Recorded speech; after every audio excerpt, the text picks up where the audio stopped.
bakit kinakailangan nating magbigay ng ikapo. Leviticus chapter 27 verse 30. Lahat ng ikasampung bahagi, maging binhi o bunga ng pananim, ay nakalaan kay Yahweh. Ito ang isang kautusan ng Diyos noon sa mga Israelita.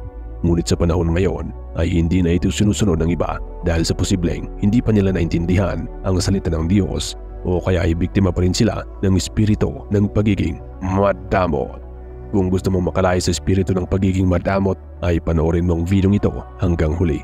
Totoong tayo sa panahon ngayon ay nasa ilalim ng grace period. Wala na tayo sa dating kautusan na kailangan nating gawin lahat mula sa pinakasimple hanggang sa pinakamalaki. Ngunit dapat nating maunawaan na tayo ay gawa sa image and likeness of God. Kung ano ang ugali niya ay ganoon din tayo. Ang Diyos ay mapagbigay o generous.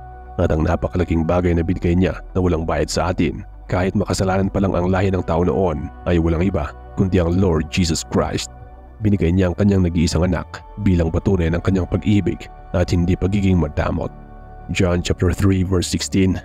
Sapagkat gayon na lamang ang pag-ibig ng Diyos sa sangkatauhan, kaya't ibinigay niya ang kanyang kaisa-isang anak upang ang sinumang sumampalataya sa kanya ay hindi mapahamak kundi magkaroon ng buhay na walang hanggan.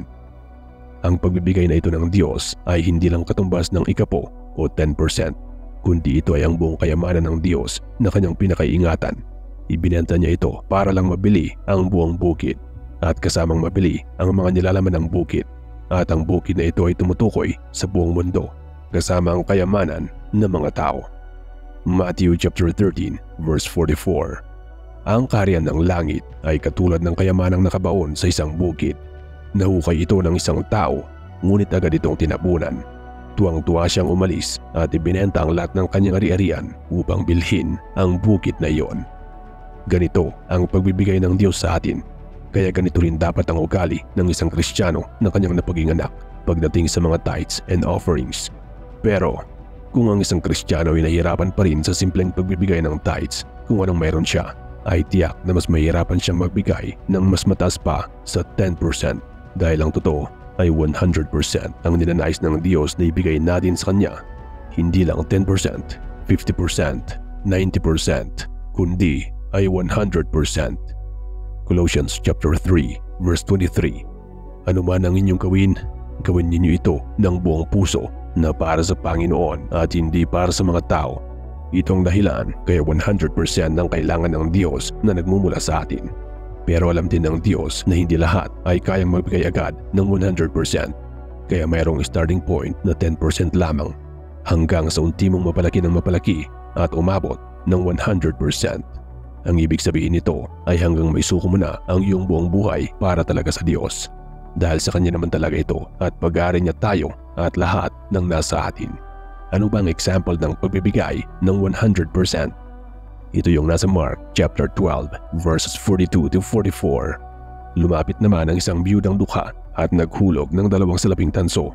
Tinawag ni Jesus ang kanyang mga alagad at sinabi sa kanila, "Sinasabi ko sa inyo, ang inihandog ng biyudang iyon ay higit na marami kaysa sa inihulog nilang lahat, sapagkat ang lahat ay nagkaloob ng bahagi lamang ng kanilang kayamanan. Ngunit ang ibinigay ng babaeng iyon, bagamat siya'y dukha, ay ang buo niyang ikinabubuhay."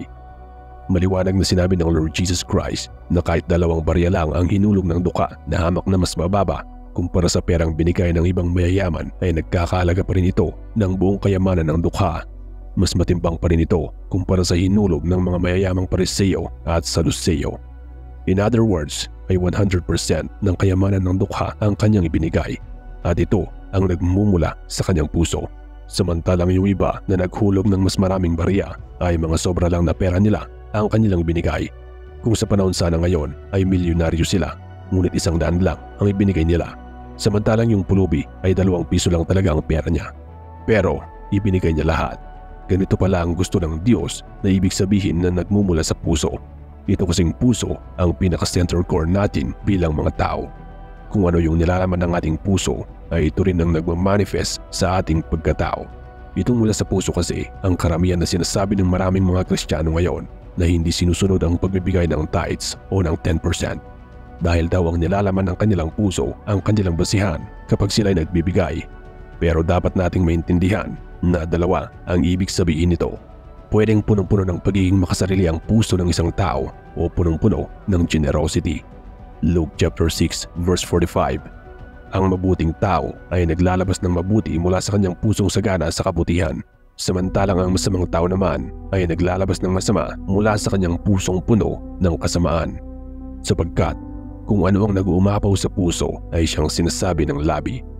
Gawin nating halimbawa ang isang mayamang Kristiyano na kumikita ng 1,000,000 kada buwan at ang nagmumula sa puso niya ay 100 lang ang kanyang ibinibigay.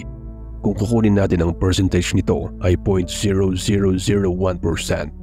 Ano na lang kayang masasabi ng Lord Jesus Christ kapag siya ang makakita nito? Luke chapter 12 verse 34.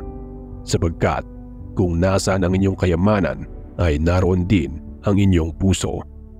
Sabagay, ito kasi ang tinuturo sa kanila ng kanilang mga leaders, kaya hindi pa rin nila maintindihan na ang 10% ay unang pagsubok lang kung kaya ng isang napaging Kristiyano ang magbigay para sa Diyos. Kaya nga sinabi sa Malakay chapter 3 verses 10 to 11 ang ganito, pero ngayon, hinahamon ko kayo na subukan ninyo ako, ang Panginoong makapangyarihan. Dalhin ninyo ng buo ang inyong mga ikapo sa bodega ng templo upang may pagkain sa aking templo. Kapag ginawa ninyo ito, padadalhan ko kayo ng ulan at ibubuhos ko ang sobra-sobrang pagpapala.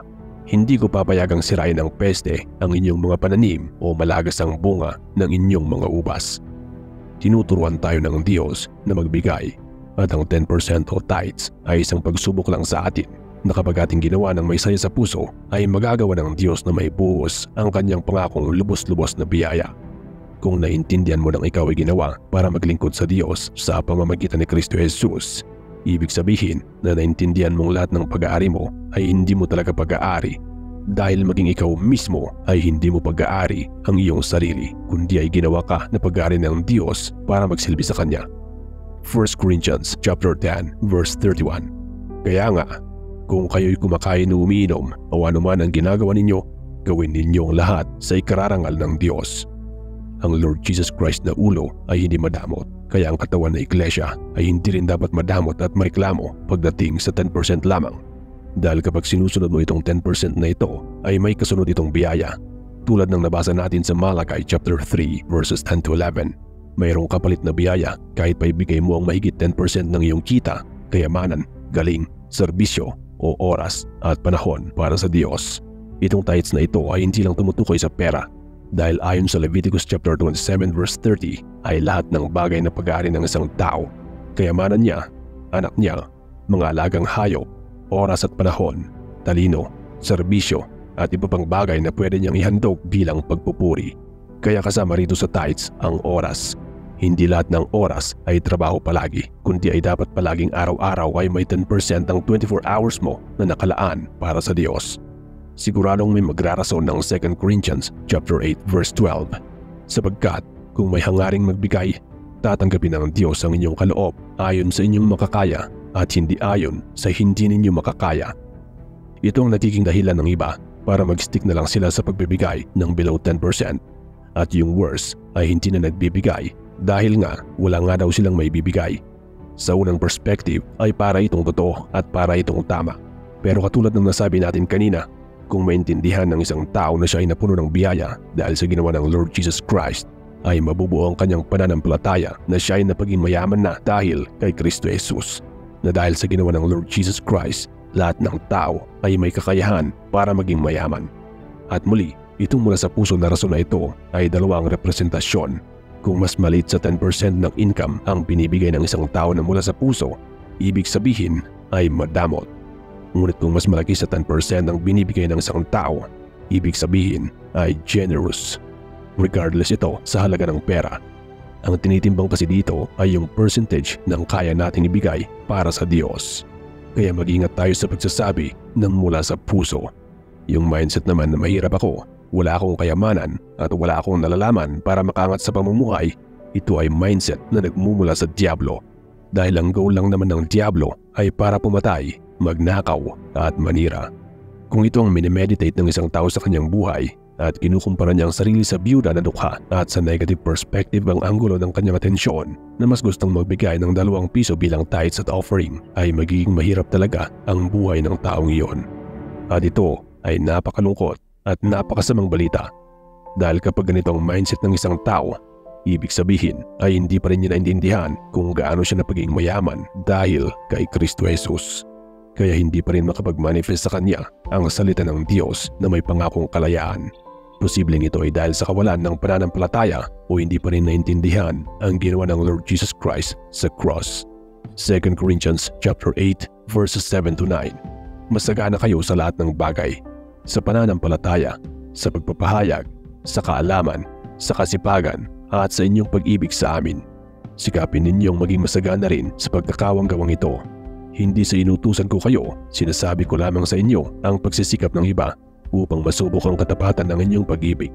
Hindi kaila sa inyo ang kagandaang loob ng ating Panginoong Hesukristo, na kahit na mayaman ay naging dukha upang maging mayaman kayo sa pamamagitan ng kanyang pagiging dukha. Sinabi sa tekstong ito na tayo ay napayaman na dahil naging mahirap si Kristo Jesus. Napaging mahirap siya para bayaran na ang status ng pagiging mahirap ng tao na epekto ng original sin. Naging mahirap ang Lord Jesus Christ para tumbasan ang requirement na kabayaran ng law of curse, sicknesses and diseases na pagiging mahirap ng nagkasala. Dahil sa sakripisyo ng Lord Jesus Christ ay napayaman lahat ng taong tatanggap kay Lord Jesus Christ. Ginawa ito ng Diyos nang sa ganon ay magagawa ng taong makapaglingkod sa Diyos nang hindi na nag-aalala tungkol sa kanilang makakain at kakailanganin sa buhay dito sa mundo. At para magawa rin nating may bigay ang minimum na 10% ng ating sarili, oras, kayamanan at iba pang bagay na pwedeng ihandog natin sa Diyos. Kaya nga sinabi ng Lord Jesus Christ na huwag tayong mag-alala dahil mas mahalaga tayo sa mga ibon na lumilipad sa ere. Matthew chapter 6 verse 26. Tignan ninyong mga ibon sa impapawid. Hindi sila nagtatanim o nag-aani o nag-iipon ng pagkain sa bodega, ngunit pinapakain sila ng inyong amang nasa langit. Hindi ba't mas mahalaga kayo kaysa sa mga ibon? Ang kailangan kasi ng anak ng Diyos ay magkaroon ng responsive heart. Sinabi sa Malakay 3 na kailangan nating magbigay ng ikapo para matugunan ang pangangailangan ng tahanan ng Diyos. Ikaw ang binibigyan ng Diyos ng chance para mag-work o mag-take effect ang pangako ng Diyos na lubos-lubos na biyaya sa iyong buhay, hindi lang sa church. Dahil kung ang church ang topiko ay maraming pwedeng gamitin ng Diyos para lumaki ang mga ito. Sa Old Testament nga ay nasabi doon ng mga dating masamang tao na sina Nebuchadnezzar at King Cyrus ay nagamit para sa pag-preserve ng kanyang mga tao dahil sila ang nag-response sa tawag ng Diyos at pwedeng-pwede na ulitin ito ng Diyos ngayon. Matthew chapter 22 verse 14. Pagkatapos nito'y sinabi ni Jesus, marami ang tinatawag, ngunit kakaunti ang pinili. Kaya bilang Christian at karib ng katawan ni Kristo Jesus ay kailangan natin ng pagbibigay ng tithes and offering dahil parang ito ang pinakatakas natin dahil kasali na tayo sa body of Christ. Kasali na tayo sa government of Jesus Christ dito sa lupa. Magbigay tayo ng ikapo na nagmumula sa puso at maliban pa dito, kung kaya natin ay magbigay tayo ng higit sa 10% ng ating sarili base sa nilalaman ng ating puso. Dahil in the first place ay hindi naman tayo taga-mundo. At ang mga bagay na pag-aari natin ngayon ay hindi natin talaga pag-aari. Ito ay binibigay sa atin ng Diyos bilang biyaya at bilang pagsusuri na rin sa nilalaman ng ating mga puso. Ginagamit lang natin ito ngayon temporarily dahil narito pa lang tayo sa mundong pisikal. Ang talagang pinakamisyon natin dito ay para ipalaganap ang salita ng Diyos sa lahat ng dako ng mundo. Dahil ito ang tunay na kayamanan na nagbibigay buhay na walang hanggan. Ito ang tunay na kayamanan ng isang Kristiyano dahil kay Lord Jesus Christ. At ang gamit ng mga kayamanan ngayon dito sa mundo ay malaking tulong para madaling maka-advance ang body of Christ sa pagpapalawak ng salita ng Diyos. Malaking tulong ito upang may share ang tunay na kayamanan sa iba na hanggang ngayon ay kumakain pa rin ng pagkain ng baboy tulad ng prodigal son. Ibig sabihin ay hindi pa sila nakakabalik sa pag-ibig ng Father God through Lord Jesus Christ. Kaya kaibigan, iyang pisikal mong kayamanan, ipagdasal mo na maintindihan mo kung paano mo yan magagamit para sa funding ng pagpapalawak ng tunay na kayamanan sa langit. Dahil dito lang naman sa pisikal na mundo may halaga ang mga ginto at pera, koneksyon at iba pang mahalagang pisikal na kayamanan. Kapag napunta na tayo sa kabilang buhay ay hindi na natin yan madadala at wala na yang silbi doon dahil iba na ang kayamanan sa kaharian ng Diyos. Walang iba kundi ang itinanim sa iyo na salita ng Diyos sa pamamagitan ng Lord Jesus Christ. Jeremiah chapter 17 verse 10. Ako ang si Yahweh ang sumisiyasat sa isip at sumasaliksik sa puso ng mga tao.